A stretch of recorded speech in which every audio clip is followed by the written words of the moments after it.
qabsiifna jennee anis bookkisee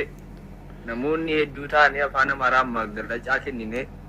Oromiffaan itti kennine qabsiisuu qabna jennee anis Turkii bakka inni jiru hin beeka jedhee balaa buufnee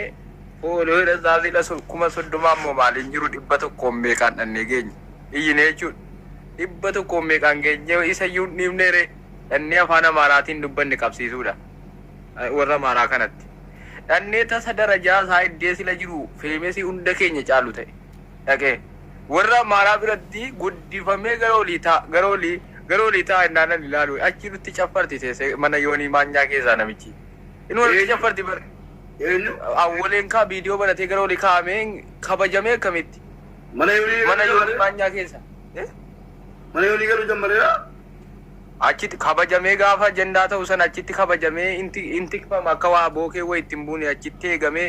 inta eebbifamaa jedha achi taa'e bakka ama sagginaallo jedha gara olii sana taa'e kabajamee dhannee fooloo duddaan baafnee nama sadaawwatu 1,000 gara 2,000 ol bunnee biraa deebine kana injifatamne irraa jechuudha. Kanaaf jiraatu kana boodatti hin bu'u wallahi.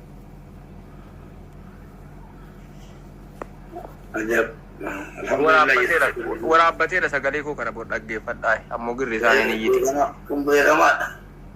Ayittamaa kun dhugaadhaan mubee na jibbuu danda'a malee namni oo siyaasaa inni awwaleen du'eera oon jedhe amma in amantaa yoo na awwaleen du'eera jedhu kun akkamiin du'eera naan jedhe